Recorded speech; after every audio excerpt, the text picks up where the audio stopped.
It's 2 o'clock. Give it just a few more seconds for people to jump in because, of course, once we hit the green light, we are going to move.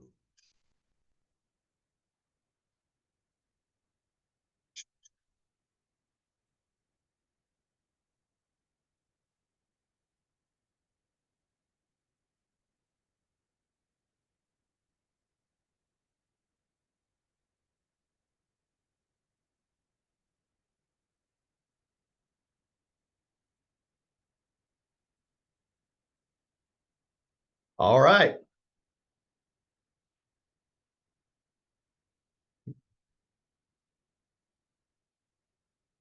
Like it's 2:01. Let's get going. Hello, everybody. Thanks so much for joining us today. Hope you're having a great Wednesday afternoon. Hopefully, March is here as well for you mentally, and you're starting to make that turn and get out of the winter blahs. I know that think March, the calendar turning to March, even though it's a long month, has been really good for me. So glad you're here today for AI powered HR, the future of hiring, retention, and workforce management, presented by WSI. And man, today we're going to have a lot of fun because if you dove into the world of HI and you're using Chat GPT, you're at that first step and you're doing great. You're kind of a little bit further ahead than most people. Today, once we get done with Google Notebook LM, you are going to be light years ahead of people as well. So, of course, when we like to jump in, we love to talk about a scenario to start before we kind of get into all the precedings. So, for a lot of you, this might be hitting a little close to home over the last couple of months. ESTA, of course, is changing the landscape of PTO and a whole lot more in the state of Michigan. And our HR team needs to prepare for these new laws and then pivot, of course, because there's going to be last minute changes before that deadline comes. Now, we're going to need a meeting to sort of put together a plan of action and also brief the entire team about these changes. And we don't really know anything about the law itself or what these changes are going to be. So it's a big project. We're at zero. We got to get organized. And so that is why today we are going to show you all the cool things about Google Notebook LM. Welcome to you once again. My name is Mark Cady, and if you've been to one of our webinars before here for WSI, welcome back. We're so glad to have you, and we're so honored that you keep joining us for these educational webinars. And if you're new to our webinar series, we're very glad to have you here as well. We move really fast, but of course, we'll be sending out this webinar a little bit later on today. So you'll be able to, or tomorrow, so you'll be able to go back and look at some of these things if you don't necessarily quite follow along, but it's a really easy to use program. And I think you're going to have a great time today seeing some of the cool things we do, especially for HR scenarios. I work here in digital marketing and creative content for WSI in our corporate support office, and I've been working with AI integration for the last couple of years as well. So today, as we get into AI tools that are redefining HR, let's start. We've got about 4 scenarios to cover. We're going to start, of course, with that ESTA plan of action, and compliance is what, of course, we're trying to accomplish. That's one of our favorite words in HR is compliance. And we'll start with that. And then our second example today will be using Google Notebook LM to organize a legal case. We'll spend the majority of today's webinar, I'd say a good half of the webinar or more, on these 2 topics. And then we'll show you a couple more as well, including creating standard operating procedure documents very easily from transcribed meeting notes. And of course, something that even our HR person just a few weeks ago showed me that she was doing was comparing cost and benefit analysis, or excuse me, comparing benefit analysis from competing companies if the perhaps the company wants to change or find better benefits for their employees. So these are 4 HR scenarios that we know that you go through or something similar on a daily basis. And we're going to show you how Google Notebook LM is going to be the great AI tool to help sort of restore order and get rid of some of the chaos, especially when there's a lot of moving pieces around a subject. So let's start at the beginning. Google Notebook LM, it's a new AI powered tool, and it was developed by Google to really kind of revolutionize information management and creative work and really change the way we interact with documents and information. If you have used Google Notebook anytime so far before joining today's webinar, feel free to hit one of those emojis right there in the chat today. And speaking of which, if you have questions during today's presentation, please put them in the chat and not in the Q&A. So go ahead and put those in there. When we get to the end, we'll jump into the Q&A and go over those. So again, if you've used Google Notebook LM, very cool. You're, like I said, way ahead of a lot of people when it comes to using this AI tool. It is free to use, and if you have a Gmail account, you are all set to go for Google Notebook LM. You can go to notebooklm.google and just sign in with your Gmail account, and you'll be on your way, and we'll show you how that interface works in just a few moments. So if you don't have a Gmail account, of course, you can create one and get onto Google Notebook LM ASAP. So talking about this program, Google Notebook LM is kind of different from a lot of AI products because it uses a unique approach where the AI only works on a specific set of documents that you provide. So anything it's giving you is only based on the source and the information you taught it and you told it. So that's kind of important to know. It's not going out on the internet and finding weird things or random facts or miscalculating things. You're going to source the information that Google Notebook is going to use in order for you to interact with your documents in a new fashion. The great thing about this is that the information is private, authoritative, and trusted because you went out and seeked out those sources. Cool thing about it is you're creating source grounded AI, right? And so this is going to help AI sort of leverage its knowledge base, things like books, notes, research exerts. It can take all of the things you see here, things like summaries and books and podcasts and PDFs and a whole lot of other things, and regurgitate them, create new AI, and send them right back to you. And we're going to show you how we're going to create a lot of those here in just a few moments. So finishing up our explanation of Google Notebook LM, this really allows, like I said, for an interactive experience with your documents. Think of it as a tidy lockbox for individual subjects. If you've got websites and videos and documents and PDFs and everything about a single subject all over the place, this is a nice little tidy lockbox to put everything in and use an AI that will interact with those documents and those pieces of media. So what we're going to do is we're going to look at a blank interface for Google Notebook LM, and then we'll jump into our first notebook. Before we do, of course, that scenario again is ESTA. And our task today is to create a knowledge base of what the changes will be. We're going to make an FAQ so that we can ask questions and have all those big points answered. We're going to build a timeline for compliance so that our team knows what deadlines we have to meet and when those deadlines are. And we'll produce an executive summary and podcast out of all the information with ESTA today. So before we jump into the interface, and this is where we're headed, I talked about these sources, right? That we're training our AI with things like our own PDFs and YouTube videos and documents. The great thing about this is you can throw all kinds of things, what I like to call it's like a crock pot, right? You can just throw every type of vegetable and meat in there and put the lid on it, and you're going to come out with something great. So websites that have the information you want, YouTube videos, maybe MP3s or audio recordings of meetings, notes, copied text, Google Slides, Google Documents. There are so many different types of media that you can give to Google as a source for the information you're looking for. So when it comes to sourcing, you can have up to 100 notebooks, and each of these notebooks can contain 50 sources. So without further ado, let's jump over to Google Notebook. I will show you how this wonderful project works. All right, so we are screen sharing and we see the Google Notebook interface, and you'll go to notebooklm.google.com and you may come to a welcome screen. It'll say get started with Notebook. And you do that, you're going to come to this interface screen. So pretty straightforward. What we see here are, these are my notebooks that I have right now. And we're going to use a couple of these, but we can create a new notebook. So I already have one built for ESTA, but if you did want to create it, we're just going to show you the interface first, and then we're going to jump into our ESTA example. So this is the interface for Google Notebook, and it's pretty straightforward. You've got three components. Our left side of the screen over here, this component over here is where we put our sources. I'll talk about that in just a second.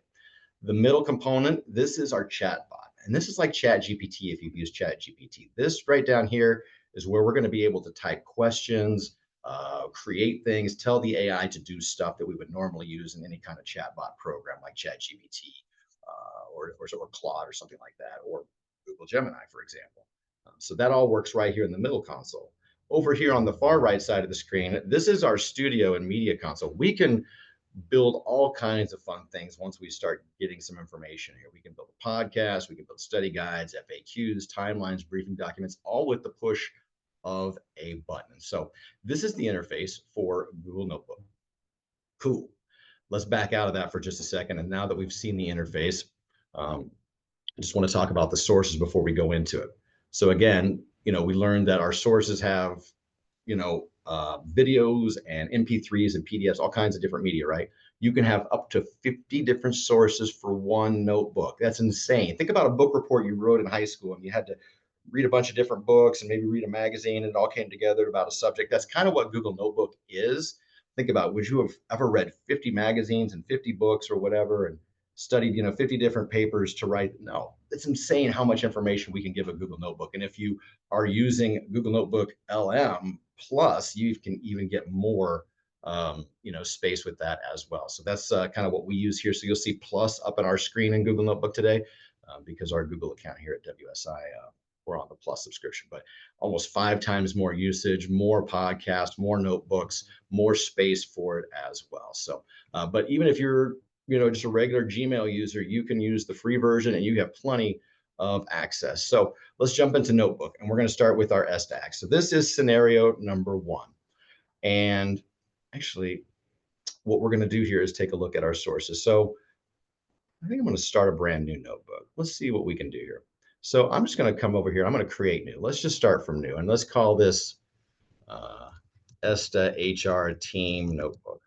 Let's just create a name for it. And if you're familiar with the Google interface, this works very similar to how the normal Google Office suite works. So we talked about sources. We have to add sources. So that being said, we have some sources. And in here, we can go to see that we can upload PDFs, text documents, we can use code, we can upload audio MP3s, a lot of different types of files. If we have a Google Doc stored or Google Slides, a PowerPoint presentation, we can import that. If we have a website link, we can paste that website link in. We have a YouTube link. This is a great way to put a YouTube. If you have a 30, 45-minute video for YouTube and you don't want to ever watch it, you're like me. It's like the 10 things you should know before you file your taxes in 2025. And it's a 20-minute video and it's slow. And you're like, oh my God, these people are drawing it out. You could just paste the video in here and I say, show me the 10 things, and it'll list it right out for you. So YouTube videos, or you can paste text. Maybe you copied something from your notes. Maybe it's an email. Maybe it's off a website. You can paste in copy text, and these all become sources. So that being said, let's see what we can go find. Let's start off with, let's see. Have documents here. We have some documents we can start with. So I just want to look in here and see what we have for ESTA. And if I go to example assets, ESTA. Okay, looks like I've got a couple of different documents here, 2 Word documents. And I'm going to go ahead and take them. I'm going to take this one right here. This was our HR team meeting. We had this meeting on January 25th. I'm using the quotes here. And I'd be happy to show you what that looks like real quick. So I want you to actually see the HR meeting minutes. And so what you're going to see here is these are our HR team minutes. And maybe we took these using AI. Maybe we took these digitally. Maybe somebody just wrote them all down. But you can see right here that we're talking about ESTA. And Alicia, our HR director, talks about it. We've got her comments. Jake is talking about, and we're going through the review of ESTA requirements. We're talking about our existing policies, all of these things that are happening, and then here comes the big changes. So if you're familiar with ESTA, these are all the big changes that, of course, they were talking about since last year, and it was certainly going to change the way a lot of us do business, and it has. And then we find out, hey, Jake says, we got till February 21st, 2025 to roll this out, and that's only a month away. So he says, we need an update policy distributed to employee, So you can see that these meetings these minutes of the meeting are pretty well defined. In fact, down here, we'll even see action steps, action item summary. So we have a policy draft, we have payroll systems, we see who's responsible just from what we were talking about in the meeting. And this is all summarized. And so this is our meeting minutes. And this is our first source in this Google Notebook, HR meeting minutes. But what do we really know about ESTA? What does the AI doesn't know a whole lot about it, other than we've been talking about it in a meeting, because we haven't told our Google Plus Notebook anything about ESTA. So if I'm going to go back in here to Google Docs, I have a document sent from the Labor Employment Office for the state of Michigan, and this is the document that had everything that was ingrained in the original ESTA laws. So this is everything that came from the state of Michigan involving the changes and all the restrictions. Cool. Guess what? That is now a new source. So now we can just click on any source over here, and it automatically will sum it up here in this blue box. So each one of these is summed up in a quick summary. Say the document was 150 pages of a PDF. Do you want to read all that, or would you rather have AI just be able to use that as a source and sum it up for you when you need to? So this document from the Department of Labor, outlines the ESTA. So we know what that is. Cool. And so we just shrink that down with that little button right there. So we have our meetings, we have our minutes, we have ESTA, cool stuff. And I also have some links, I do believe, and I want to see what those are. I have some links for some different websites. So let's do that real quick.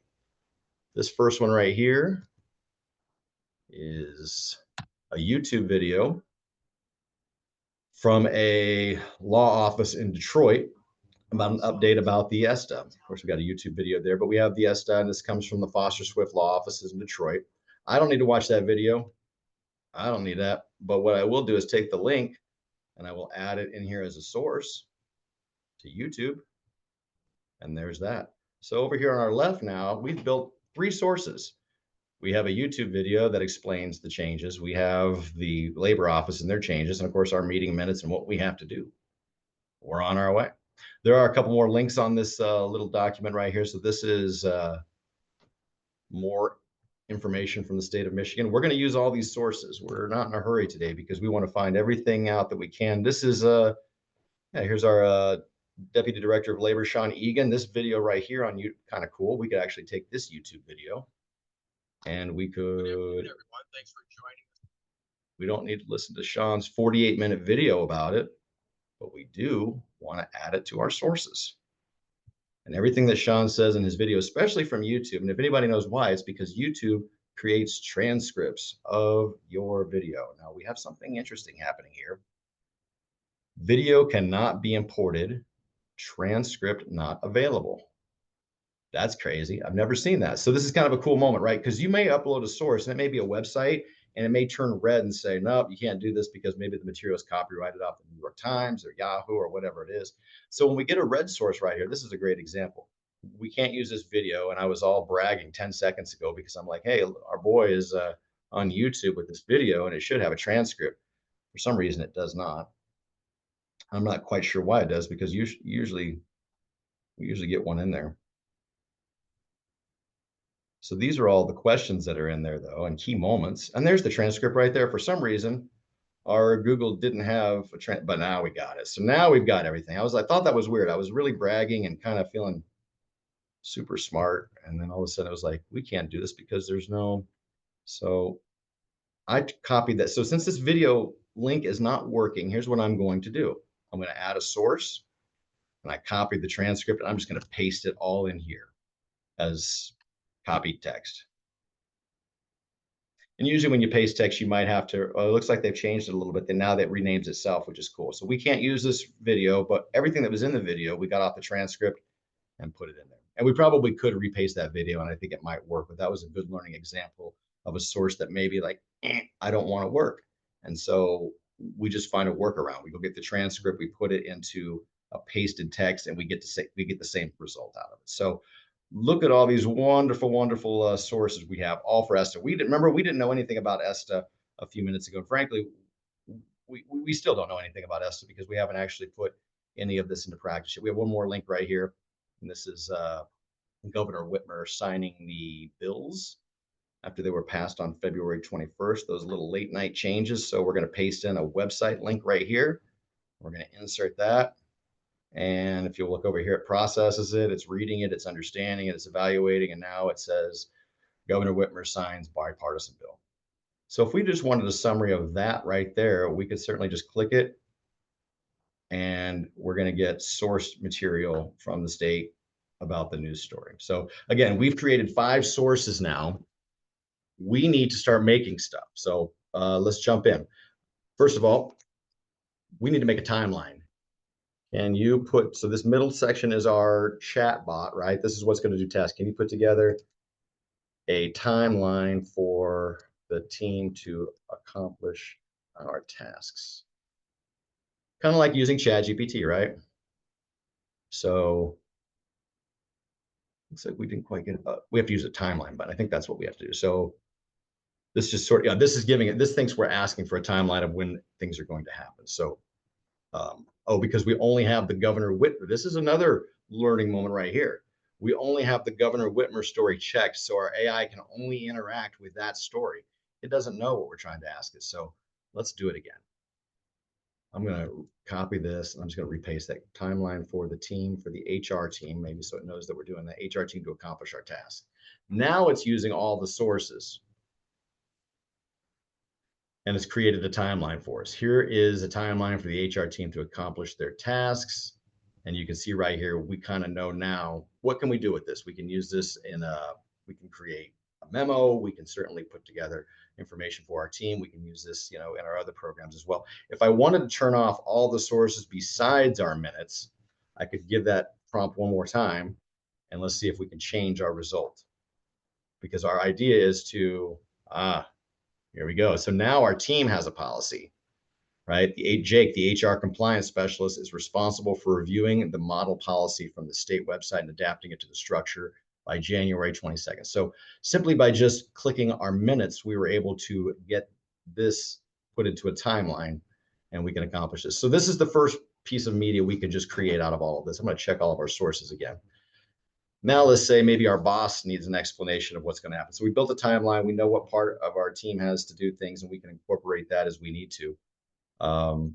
Maybe something like build us a January timeline for the changes as well as our responsibilities. Like I said, we're going to spend some time on this because this just really shows us how to interact with our documents.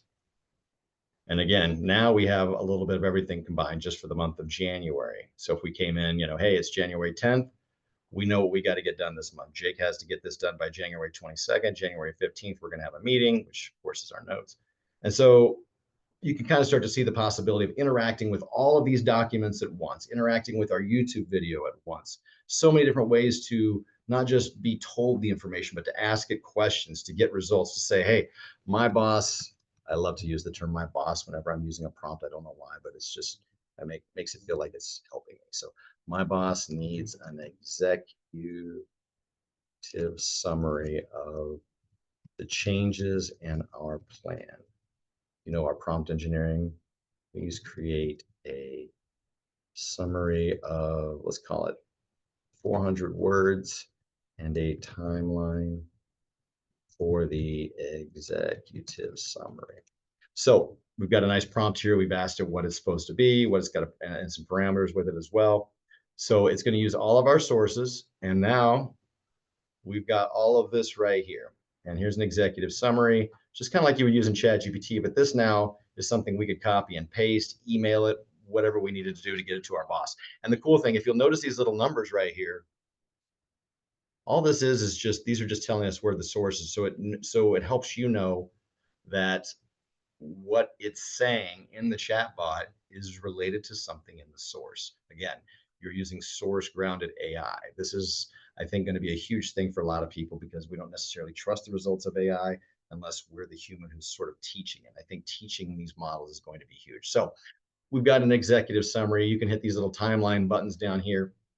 One thing I want to point out, though, and as we kind of wrap up this this first thing, first of all, with your sources, if you're creating notes, now we showed pasted text and that became a source, but what we're about to do now is a save to note. If you say, like any of this chat we've had right now with Google Notebook and this ESTA conversation will disappear and go away forever, like it's gone, unless you save the conversation as a note. And then when you save it as a note, it can then become a source, right? So any conversations you have are not, they go away. And that's something to kind of remember. So if we're looking at our document here, all we want to do is hit this button down here that says save to note. And once we do, it pops up over here. So now we have these notes and we can convert these to sources if we want to. We can look at these convert it to a source. So now we have not just our notes are becoming a source, our conversations are becoming the information that we're using to feed off of. So you can do all kinds of fun things. Timeline, I would encourage you, whenever you use Notebook, start trying to see if a study guide is great for maybe training on a certain procedure. We can show you that in a minute. FAQs, timelines, briefing documents, these are all things you can do. And the big thing that everyone's excited about is the podcast. And the podcast feature is awesome because this was sort of what got Google Notebook back into the forefront. This product's been out for really almost, I think, over a year. But when they put the podcast feature into Google Notebook back in the fall, That's when people really started to notice. So what we're going to do is we are going to hit this generate button, and we can customize it as well if we wanted to say, hey, um, focus the podcast on the new changes that happened on February 21st. You know what? That's the one thing maybe we didn't quite put in there. I'm going to bounce out for just a second. Let's see. ESTA February 21st or February 20th changes. I just want to get yeah. So let's grab a link like foley.com right here. Just has all those changes. If you remember a couple of weeks ago, we came into that midnight deadline with the legislature um, coming in here and changing things at the last minute. So we're going to paste that website in here as well. So now we have all the changes as well. So real quick, I just want to let that sort of warm up. There it goes. So if I just wanted to ask this link that we just visited a question, I could. We're summing up that whole web page right there. There's a huge web page that we just went to, and we're summing it up right there in that blue box. But this is the whole document right here. So we know everything that happened. So if we could just say one more time before we get to the podcast, say, explain the February 20th legislative changes and adjust our timeline accordingly. So the first thing, oh, it may not be able to change the timeline necessarily. We'll see, because I didn't have everything checked, but all of those changes that we found in our source are now here that we can provide to our executive summary. So again, whatever you want to ask it, interact with it, ask it questions. What would be the hardest thing to change? Or, you could upload your policies or your sick time policies and say, where are we going to need to make changes if you don't know where those changes are? So we have all of our sources checked.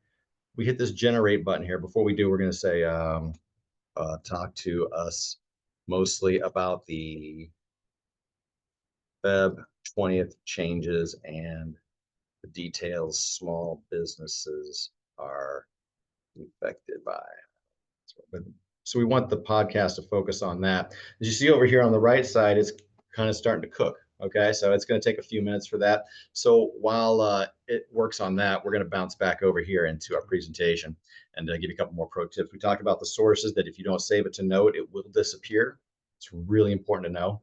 And of course, text works best. So don't think that it can make math calculations or you can upload spreadsheets and get it to do all your data analytics. For something like ChatGPT data analytics is a much better tool for that.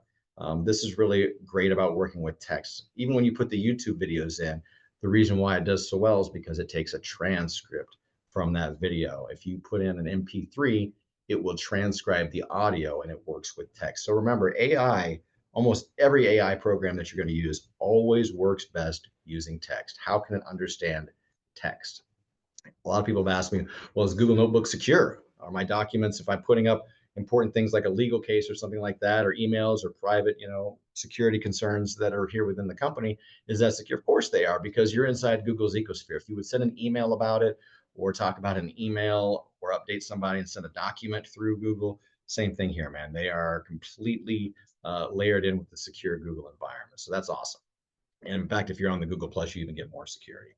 So it does not, this is a really cool thing too. It's not using your uploaded documents to train its models or to improve their AI. In fact, like I said, it even forgets your conversations as soon as you close the notebook. So again, I really like where this is for this part, because we train it and it's secure and we can just interact with it without the whole big scary world of AI kind of coming in and poaching our information, our documents. Our data remains private and compartmentalized within the account and inside the notebook. So very cool. Let's bounce back before we get into scenario 2 real quick, just see if it got finished cooking our podcast. Still working on that, but it should be done in just a second. So we'll set up our second scenario since we're already 30 minutes in today. Scenario 2, keeping legal proceedings straight. So now our HR team is dealing with a lot of different workers' compensation litigations at any given time. There's always correspondence, testimonies, reports, laws, more in the fabric of each lawsuit. So what we're going to do today is we're going to use an AI tool, Google Notebook, to kind of save time for our legal teams. And today we're actually using a kind of a fake case. Billy Bell Rubs is suing his own lawyer because his lawyer was representing somebody else. But we're going to need to get a copy of the lawsuit, all the correspondence that happens, testimonies, the legal correspondence, any kind of precedents, anything that happened in this case there's so many moving parts that are happening to it, right? And if you're getting workers' comp cases or wrongful termination cases, whatever they may be, there's always moving parts from the lawyers, moving parts from the team, testimonies, bosses, hearsay, research. There's so much going on, so many moving pieces. Google Notebook provides a nice centralized hub for you to be able to keep everything in one place, ask it questions, build timelines, maybe even save yourself on some billable hours. So before we jump in there, I just want to see that podcast because we are going to go full tilt. Looks like we're going long podcast version over here. So it may be closer to 20 minutes or so for that podcast, or when that podcast is done, it may be up to 15 to 20 minutes. So we'll see how long that is. So we're going to let that cook. But I do promise you, we are coming back to that in just a second. So let's jump into Google Notebook LM since we're going to be over here anyway. I have to let that cook, as it were. Well, I can use another notebook screen. So let's do that. So let's see, Billy Belly Rubs. Here's our Billy Belly Rubs case, and we have no sources, nothing here. So the first thing we're going to do is we should give our AI a little bit of information. So here's our court case, and we've got the court case detailed right here. This is our full outline of the case, and it'll sum it up right here in a second. You can see it's all, once we click on the source. Oh, let's close the summary box. See how it tells you everything that's happening in the court case there, every count, every damage seeking, all the witnesses, testimony, everything's kind of contained there in a case overview. Let's add another source. Let's see. This is our emails with Billy. Okay, so we've got some email correspondence here. Nice. What else do we have? Google Docs. I think we had, this is an opinion in the Oliveras case, and this source right here is interesting because this is something that we are basing our case on. This was Oliveras who sued his lawyer for kind of the same reason. So we're going to use that as precedent as well to help. So we have the case, we have our correspondence. We could certainly add more files as well. I think I've got some, I've got, oops, that's the insurance coverage. I want, let's see, this is the lawsuit. So we've got some testimony here. Let me see if I can find the testimony. Where did I put that? It's in Google Drive. Assets. Case. Testimonies. There was a whole folder for it. So we can do that from our notebook over here. Our podcast is ready. I just want to play this for you guys real quick because I want to show you a finished product before we move on in examples. Everyone, welcome back for another deep dive with us today. This time we're tackling those February 20th changes to Michigan's labor laws. You know, the ones everyone's been asking about. Lots of questions. Especially those impacts on small businesses. Right, exactly. We've got a whole mountain of sources here. Legal analyses, webinars, news articles, even snuck a peek at some internal HR meeting minutes. Juicy. Got to get the inside scoop right. Absolutely. All to bring you the need-to-know info because, let's face it, these changes are kind of a big deal. You could say that again. So let's jump right in. The first thing that really pops out is this huge shift for businesses with 1 to 50 employees. Yeah. Before February, you weren't required to offer paid sick leave. Nope. Now, thanks to the comeback of the Earned Sick Time Act, or ESTA. So you can see how this podcast works. It's very easy to listen to. You can get yourself educated on any subject, not just ESTA, any subject in the world, over a 15-minute short podcast. Pretty cool stuff. So I want to show you that finished product. So back to the Billy Belly Rubs case. We've got emails, court case detailed. We've got testimonies here from 4 different witnesses. So we're going to give each one of those to the AI as well. We have Sloan, Watkins. These are all testimony documents, Reynolds, and our final testimony is Jenkins. So we have all of these sources now. This is testimony, emails with Billy. We could ask all kinds of things like, are there any discrepancies between the testimonies between the witnesses? Let's just ask that, right? So we're asking questions now of our documents, and it's going through and analyzing them for us. So think about that, like how much time you would have to sit there and read everything and try to make notes and figure out, use all the brain power to do that. We did that in a couple seconds. The witness testimonies highlight a pattern of misconduct and neglect on the part of this attorney who's a dirtbag. And then they offer Catherine's comments, Daniel's comments required. So there's a character witness for Billy Rubb. So as you can see here, we can ask all kinds of things. So let's see, how does the Olivares case compare to ours, and do we have any good arguments? This is interesting. So now we're going to compare the precedent case with what we're up against, because it knows our case and it knows the precedent case, and it gave us a result in just a couple of seconds. We got a lot of information to read here. The Olivares versus Parkside law firm case shares similarities with Billy Rubb's case against Richard Smith because of allegations of conflict of interest and attorney misconduct. And then it goes into here and talks about all the similarities between both. And so obviously your lawyer should be making these arguments, but these are also directions to help you as well. And maybe you're somebody who has, like, sometimes, at WSI, we have workers' comp lawsuits we got to deal with, and there might be a few of them hanging around. And so this is one of those things that really keeps each lawsuit individual, where you can keep all these moving parts in one place, which is really, really cool. And, as more cases come along, maybe the boss doesn't need to know about every case, but you need to provide an executive summary. We love that. Or maybe you just want a podcast he or she loves podcasts. So you can make a podcast just about this case and email it. But we'll create a briefing document just by pushing the briefing document button. We're at 2:37, so we are kind of pushing it just a little bit here, but I'm going to speed up. So we have this whole brief right here that we can give our boss. And it kind of just says the executive summaries. Here's the key issues. And we could certainly change that around, keep it brief. If we just wanted 150 words of here's where the case is and here's what's next, we could ask our AI to produce that for us. So that's a great way to use it from a legal perspective, keeping all your legal cases, individual notebooks, and keeping all the moving pieces of each one inside each notebook and being able to interact with it. Who knows? This might be a great way to save some billable hours. So very cool way to use Google Notebook LM. Like I said, it's one of those things that came up with us where we were just trying to keep legal cases all separate, because imagine that, emails flying back and forth, and was it this case or that case? This keeps everything in one tidy lockbox. So scenario 3, we're going to run through this one pretty fast. This one's not too hard.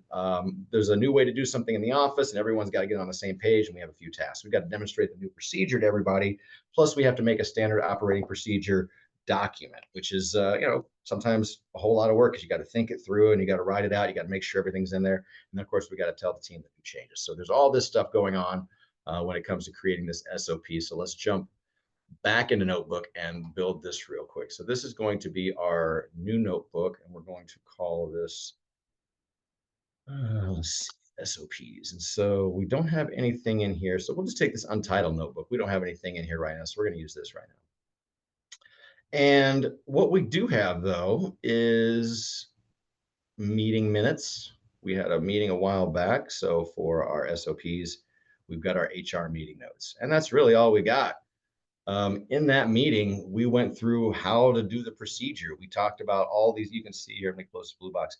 This is our meeting minutes. And we talked about here's the purpose and what we have to do. And Emma explained that this new procedure will replace the existing system. And there's operating procedure. There's so much in here, but we talk it through, even just talking about it in the meeting, because of course, it's in the transcription.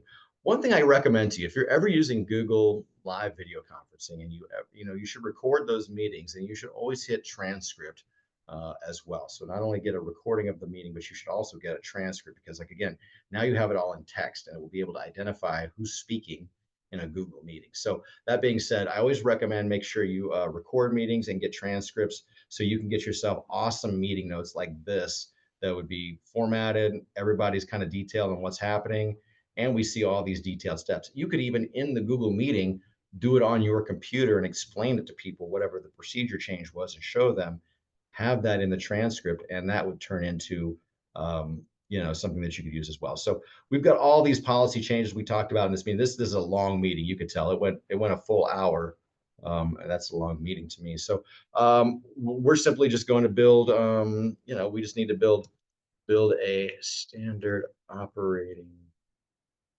procedure. Sorry about my typing. Procedure document to outline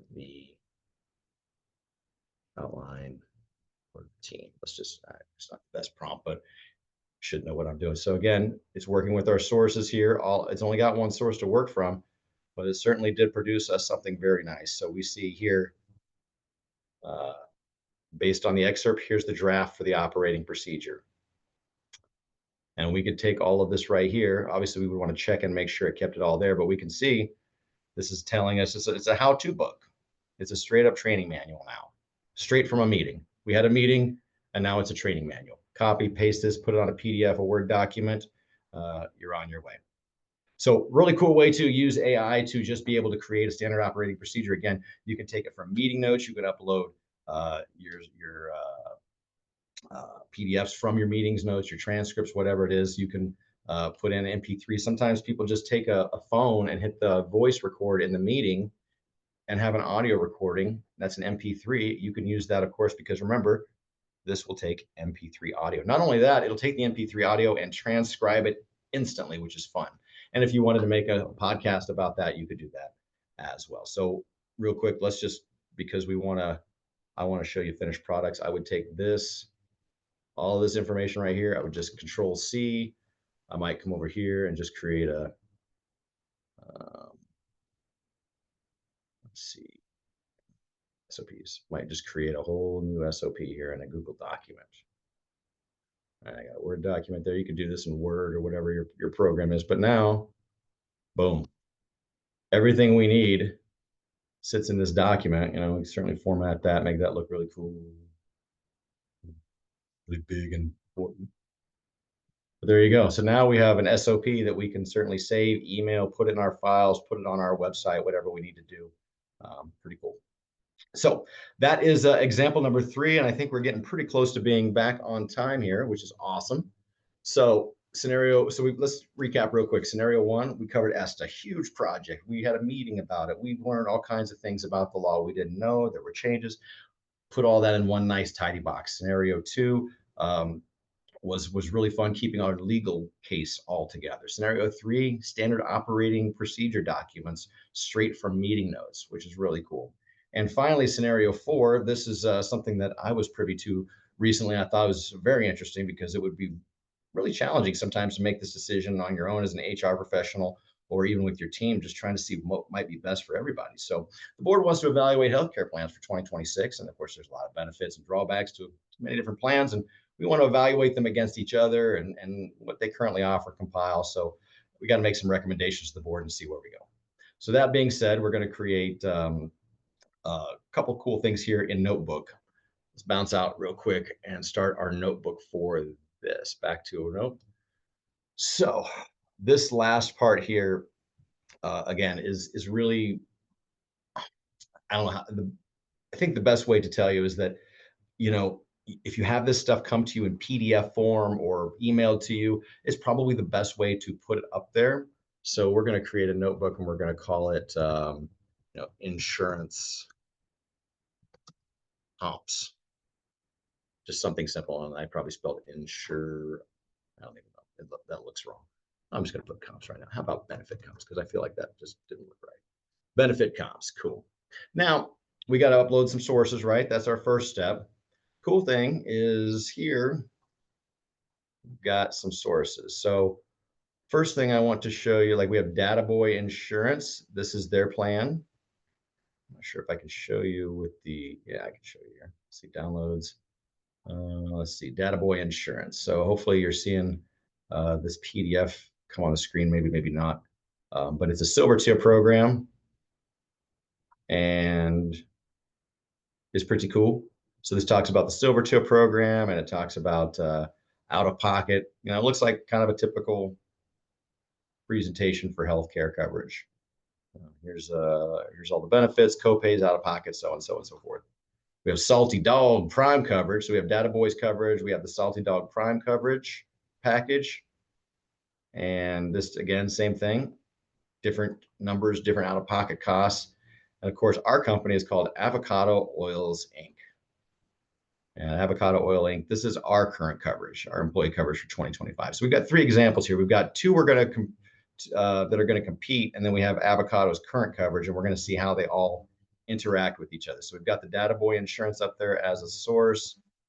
We're going to add Salty Dog up there as a source. So we have 2 our competing insurance companies now, and then of course we have our current insurance company, which is Avocado Oils. That's us. So now we've got, so imagine like whatever it is, if you're changing insurance or whatever it is, you've got all this information plugged in there. If it comes in a brochure, take a picture of it and throw it into ChatGPT and have it transcribe it, or throw it into Google Gemini and have it transcribe the image into text. But that's one of the fastest ways to get like a physical copy of something that may be mailed to you into as a source. But if you get it digitally, you can just upload that PDF, that Word document, that MP3. Again, the sources are really numerous that you can use. So if we just click on Salty Dog Prime coverage right here, remember we unchecked every source, just Salty Dog right here is the only one we're going to look at. We click on that, we've got an insurance explanation right here, talks about it at the high level, but all the details are right here. So if we wanted to say, remember, it's the only source we have checked, so it's the only source that Google is going to search. What is the rate for a single with a low deductible for Salty Dog? Here we go. Went into that document and found it. $500 individual document, bi-weekly deduction of $40. So we've answered that. We interacted with that document instantaneously. Compare same to, what's the other coverage we call it? Oh, Data Boy Insurance. So now we're asking questions back and forth, things that may affect our staff. What about maternity leave? What kind of things do we cover with that? Or, mental health care. So this is a great example right here. We asked to compare Data Boy Insurance, and guess what it said? I do not know what the heck you're talking about, Mark. We don't know anything about Data Boy Insurance. Why? Say it with me. Because we didn't have it checked over here in the sources. Now, all 3 are checked.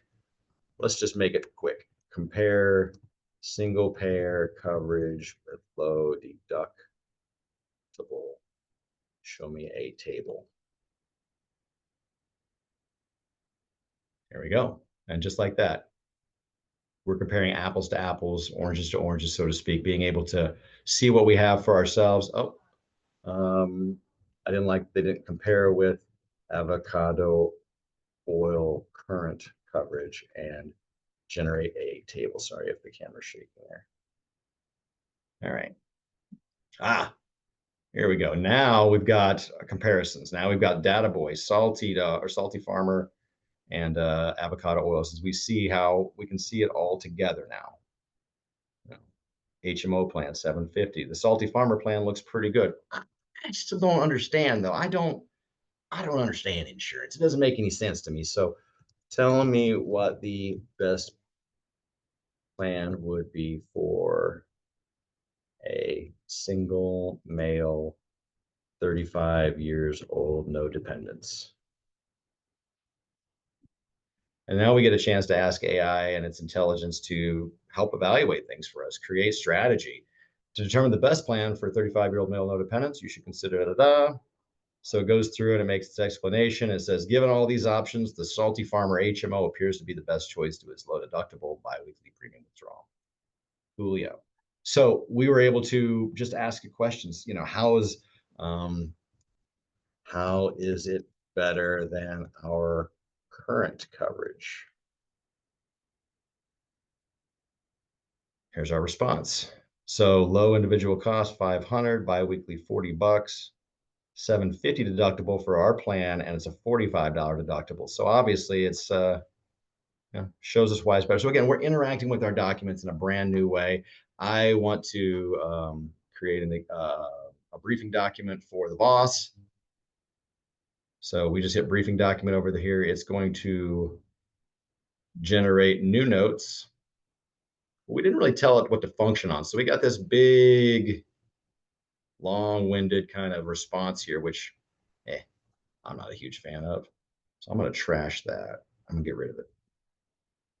Instead, I'm going to ask this guy over here, I'm going to say, create an executive summary of 800 words showing me the differences between data boy, farmers, and our, current coverage. Use tables to explain differences and put a paragraph recommendation. Good enough.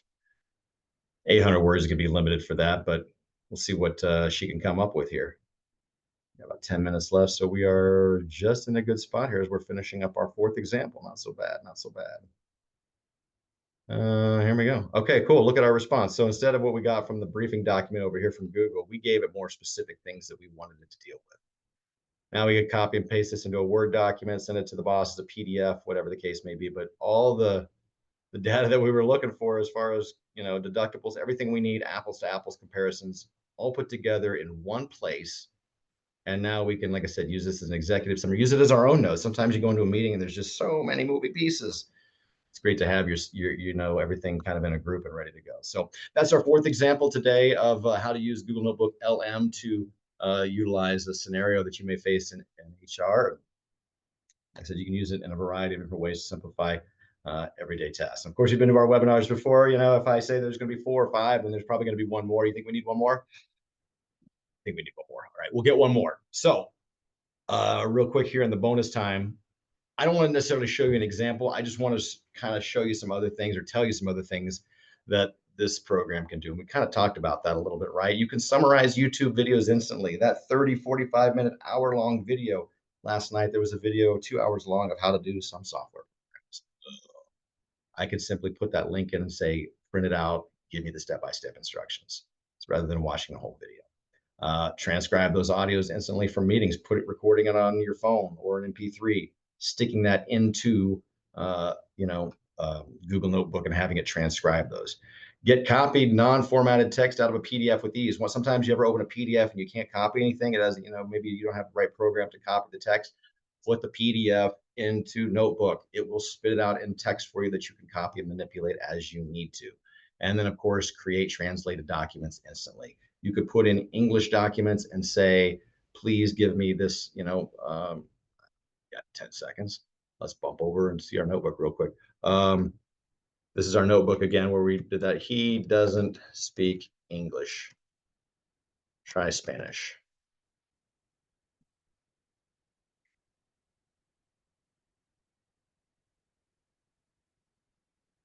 It did not do well with that.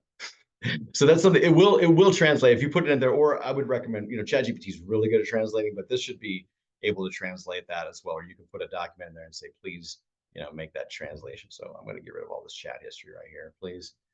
I wonder if we can do that. I've done this before in Spanish. Please translate an executive report comparing plans. I just want to see if it doesn't, I might have to go back in here and dig why I got it to speak Spanish to me one time. Much better. So here we go. There you go, just like we said. So if you needed to translate documents into Spanish, that's one quick way to do that as well. So there are a lot of little other kind of just nuances and tricks and things that Google Notebook is really good at. Just simple everyday little tasks that used to be kind of, awkward and bulky.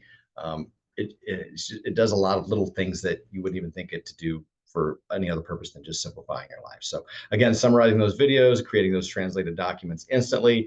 And, Google is in everything that we do a lot of times. If you have a Gmail, it's already got the Gemini logo up there. You can see this little star above it. Anytime you see that in a Google program, that's the AI of Google trying to get you to do stuff. Google is really doing a lot of great things with AI, and it may not be as great as OpenAI, but it's free, it's available to people to use, and it's a great way to learn these skills. So that being said, we got just a couple minutes for Q&A, and I would love to finish that up. So I'm going to bump over here to our chat real quick. I'm going to stop sharing our screen for just a minute, and let's see if we can see if we got anybody who has any questions. Got some questions. I love questions. Cool. Let's see. It says we're curious about the ethics guidelines about utilizing works produced by AI and distributing them from your organization. i.e. providing study materials, podcasts, newsletters, articles, verbiage. Is this really supposed to be an internal tool? No, and you have to understand, like, we utilize AI to put out a lot of different things on behalf of WSI. And that's really just comes from, you know, I mean, since day one, the human still needs to verify the source, but these models are getting really good at being able to understand, what's right, what's wrong. They're not hallucinating as much, but um, again, this being source-based AI, is really something that we want to understand, that it's only learning from what you tell it. So if you give it bad sourcing, it could give you bad information. Casey has a question here too in the Q&A. Can Google Notebook tailor make multiple podcasts on a notebook? It can only make one podcast per notebook. Okay, so please understand that it only makes one podcast per notebook. You can certainly delete that and regenerate it with um, specific guidelines that you want your podcast to be about, or maybe it didn't talk about what you really wanted. You go back to before you hit the generate button, you just hit that customize and say, please talk about how this is going to affect, manufacturing, in Michigan over the next 5 years, if that's something that you're talking about. So you can give it a focus. And even on some of the plus plans, it's really cool because you can even interrupt it and engage back and forth with it personally, which is a little weird. I don't want to get into that today, but like I said, you could customize this podcast for anything you need and for any learning. So, of course, there's a lot of HR uses for it, but if you're not an HR person, like I said, hopefully you've seen some things today that are really, really helpful as far as keeping notes in one place, being able to interact with them more often, ask them questions, compare them, like I said, apples to apples comparison, or being able to utilize discrepancies in testimony, build timelines for your team to be able to understand who's got to be doing what when. It's going to be, like I said, helping in strategy. There's so many things that Google Notebook can do. We've only scratched the surface of it, as it's really still a new program. So I know they'll be improving it as time goes along. So great questions today. I like that about the ethical guidelines. Make sure, like I said, you're training it with sources you trust, and that's why those little numbers are there as well. Telling you where the sourcing is coming from. But of course, anything that you put out on behalf of your organization, I would certainly double check it. But as somebody who creates content here for WSI on a regular basis, I utilize a lot of times I'll do some, hammer out some notes and let Google do the writing. But yeah, it always checks out, which is really cool. It's something a human should always at least put eyes on, and don't let it near your money. Like I said, we used to joke about that. I'm like, it can do a lot of little things, but we don't, like I said, we don't want to analyze spreadsheets, do math, or anything like that. And then for analytics, ChatGPT is certainly a little bit more robust for that. So, does Microsoft Copilot offer notebook capabilities? Not as far as I know. Copilot has some of that interactivity with it, but and you're actually seeing OpenAI kind of move into this notebook thing too. They have projects now, but I think notebook is really more robust. I just think there's so much more fun you can have with it. I think the interaction is good, and I think that people who are already comfortable using their Gmail are going to be able to utilize notebook and be more comfortable with it. Maybe not necessarily, because you can almost see like some of the things it can do. It's already telling you what I can do, which is sort of helping you along. But if you ever find anything that we haven't covered today, or some interesting, cool little tricks that it'll do for you, always please hit me up and let me know. So before we go, of course, I just want to say again, thank you so much for being with us today. Obviously, I appreciate, especially anybody who might be in the Gen X set, kind of like me, where it's like, this is a skill that we've adapted from, records all the way to streaming music. So this is just one of those skills that's just time to embrace and to get used to. I think pretty soon it's going to be woven in the fabric of everything we do, and it may not just even be something we have to go, we have to go use AI to do whatever. Kind of like we used to have to go on the internet. Now there's just the internet. AI will eventually kind of work its way into so much. You probably see it in a lot of software you're using already. So, but anyway, encourage you to go conquer the future. Thank you guys so much again for attending. We'll have another one of these coming up in just a couple of months, and we certainly hope to be back. We'll be sending out this webinar as well. And please fill out the survey that is going to immediately follow this webinar. It really means a lot to us and helps us kind of guide direction and the quality of these as well.